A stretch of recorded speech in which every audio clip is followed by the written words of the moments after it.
लक्ष्मण को चक्ररत्न की उत्पत्ति 75वां पर्व कथा।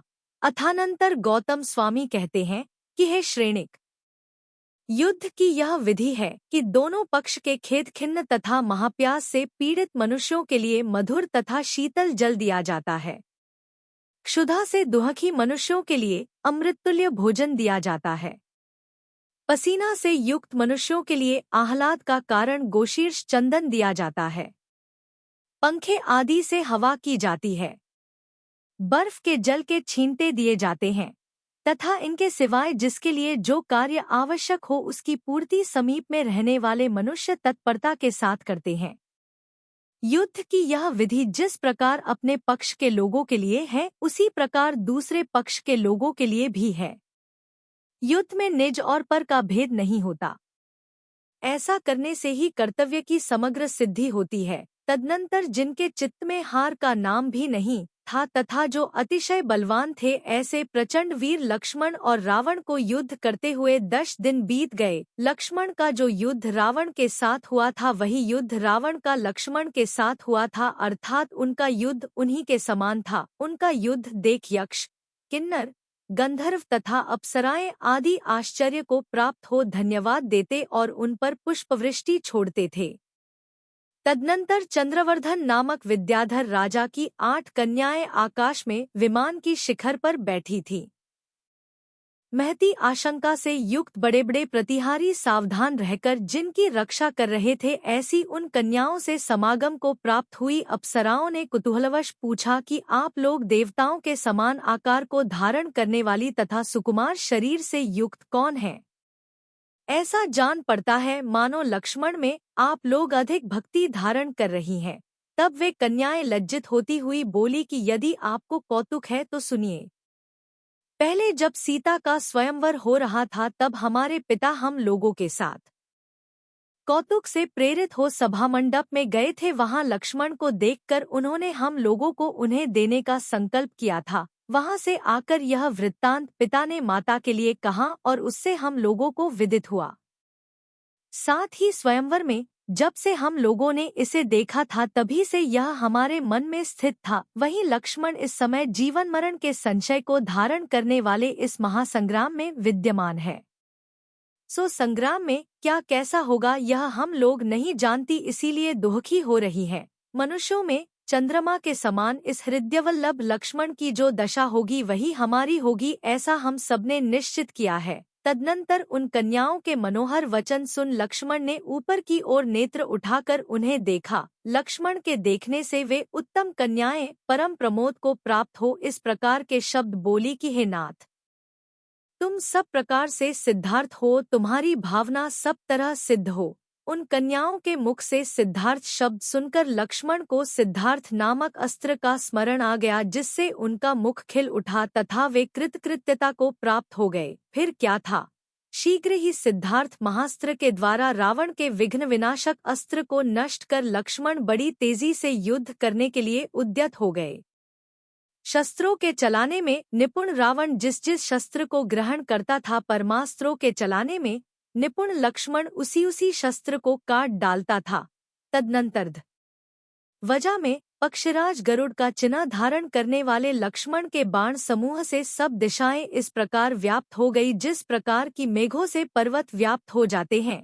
21 तदनंतर रावण भगवती बहुरूपिणी विद्या में प्रवेश कर युद्ध क्रीड़ा करने लगा। यही कारण था कि उसका शिर यद्यपि लक्ष्मण के तीक्ष्ण बाणों से बार बार कट जाता था तथापि वह बार बार देदीप्यमान कुंडलों से सुशोभित हो उठता था।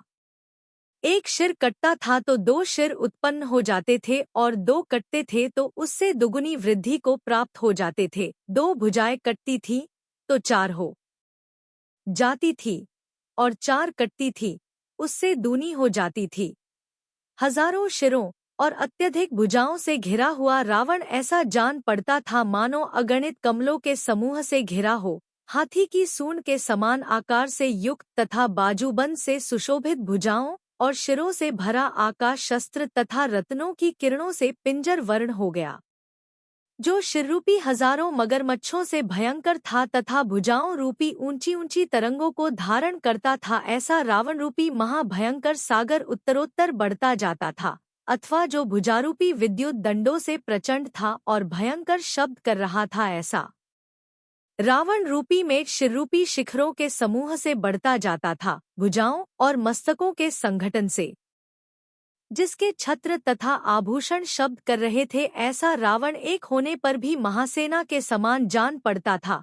मैंने पहले अनेकों के साथ युद्ध किया है, अब इस अकेले के साथ क्या करूं, यह सोचकर ही मानो लक्ष्मण ने उसे अनेक रूप कर लिया था। आभूषणों के रत्न तथा शस्त्र समूह की किरणों को देदीप्यमान रावण जलते हुए वन के समान हो गया था। रावण अपनी हजारों भुजाओं के द्वारा चक्र, बाण, शक्ति तथा भाले आदि शस्त्रों की वर्षा से लक्ष्मण को आच्छादित करने में लगा था, और क्रोध से भरे तथा विवाद से रहित लक्ष्मण भी सूर्यमुखी बाणों से शत्रु को आच्छादित करने में झुके हुए थे। उन्होंने शत्रु के 1, 2, 3, 4, 5, 6, 10, 20, 100, 1000 तथा 10,000 शिर काट डाले। हजारों शिरों से व्याप्त तथा पड़ती हुई भुजाओं से युक्त आकाश उस समय ऐसा हो गया था मानो उल्का दंडों से युक्त तथा जिसमें तारामंडल गिर रहा है, ऐसा हो गया था। उस समय भुजाओं और मस्तक से निरंतर आच्छादित युद्ध भूमि सर्पों के फणों से युक्त कमल समूह की शोभा धारण कर रही थी।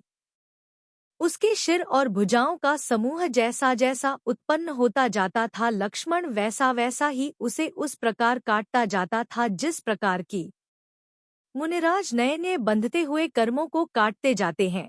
निकलते हुए रुधिर की लंबी चौड़ी धाराओं से व्याप्त आकाश ऐसा जान पड़ता था मानो जिसमें संध्या का निर्माण हुआ है, ऐसा दूसरा ही आकाश उत्पन्न हुआ हो। गौतम स्वामी कहते हैं कि देखो, महानुभाव से युक्त द्विबाहु लक्ष्मण ने असंख्यात भुजाओं के धारक रावण को निष्फल शरीर का धारक कर दिया। देखो, पराक्रमी रावण क्षण भर में क्या से क्या हो गया। उसके मुख से श्वास निकलना बंद हो गया, उसका मुख पसीना की बूंदों के समूह से व्याप्त हो गया और उसका समस्त शरीर आकुल अव्याकुल हो गया। हे श्रेणिक, जब तक वह अत्यंत भयंकर युद्ध होता है तब तक क्रोध से प्रदीप्त रावण ने कुछ स्वभावस्थ होकर उस चक्ररत्न का चिंतवन किया जो कि प्रलयकालीन मध्याह्न के सूर्य के समान प्रभापूर्ण था तथा शत्रु पक्ष का क्षय करने में उन्मत्त था। तदनंतर जो अपरिमित कांति के समूह का धारक था, मोतियों की झालर से युक्त था, स्वयं देदीप्यमान था, दिव्य था, वज्रमय मुख से सहित था, महाअद्भुत था, नाना रत्नों से जिसका शरीर व्याप्त था, दिव्य मालाओं और विलेपन से सहित था, जिसकी धारों की मंडलाकार किरणें अग्नि के कोट के समान जान पड़ती थीं, जो वैडूर्यमणि निर्मित 1000 आरों से सहित था, जिसका देखना कठिन था, 1000 यक्ष जिसकी सदा प्रयत्नपूर्वक रक्षा करते थे, और जो प्रलयकाल संबद्ध यमराज के मुख के समान था, ऐसा चक्र चिंता करते ही उसके हाथ में आ गया। उस प्रभापूर्ण दिव्य अस्त्र के द्वारा सूर्य प्रभाहीन कर दिया गया, जिससे वह चित्रलिखित सूर्य के समान कांति मात्र है, शेष जिसमें ऐसा रह गया। गंधर्व, अप्सराएं, विश्वावसु, तुम्बुरु और नारद युद्ध का देखना छोड़ गायन भूलकर कहीं चले गए। अब तो मरना ही होगा, ऐसा निश्चय यद्यपि लक्ष्मण ने कर लिया था, तथापि वे अत्यंत धीर बुद्धि के धारक हो उस प्रकार के शत्रु की ओर देख जोर से बोले कि रे नराधम, इस चक्र को पाकर भी कृपण के समान इस तरह क्यों खड़ा है? यदि कोई शक्ति है तो प्रहार कर। इतना कहते ही जो अत्यंत कुपित हो गया था, जो दांतों से ओंठ को डस रहा था तथा जिसके नेत्रों से मंडलाकार विशाल कांति का समूह निकल रहा था, ऐसे रावण ने घुमाकर चक्ररत्न छोड़ा।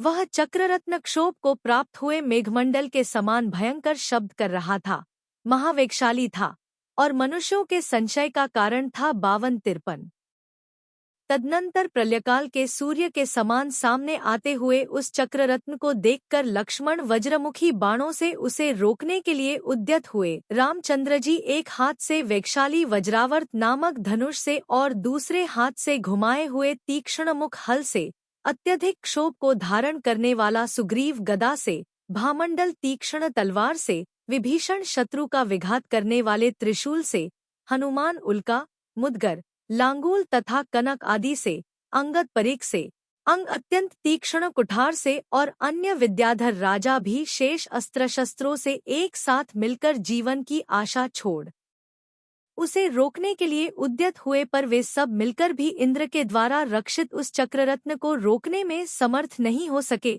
इधर राम की सेना में व्यग्रता बढ़ी जा रही थी, पर भाग्य की बात देखो कि उसने आकर लक्ष्मण की 3 प्रदक्षिणाएं दी। उसके सब रक्षक विनय से खड़े हो गए। उसका आकार सुखकारी तथा शांत हो गया और वह स्वेच्छा से लक्ष्मण के हाथ में आकर रुक गया। गौतम स्वामी कहते हैं कि हे श्रेणिक, मैंने तुझे राम लक्ष्मण का यह अत्यंत आश्चर्य को करने वाला महाविभूति से संपन्न एवं लोक श्रेष्ठ महात्म्य संक्षेप से कहा है। पुण्योदय के काल को प्राप्त हुए एक मनुष्य के परम विभूति प्रकट होती है तो पुण्य का क्षय होने पर दूसरे मनुष्य के विनाश का योग उपस्थित होता है। जिस प्रकार की चंद्रमा उदित होता है और सूर्य अस्त को प्राप्त होता है, इस प्रकार आर्ष नाम से प्रसिद्ध रविशेणाचार्य द्वारा कथित पद्मपुराण में लक्ष्मण के चक्ररत्न की उत्पत्ति का वर्णन करने वाला 75वां पर्व पूर्ण हुआ।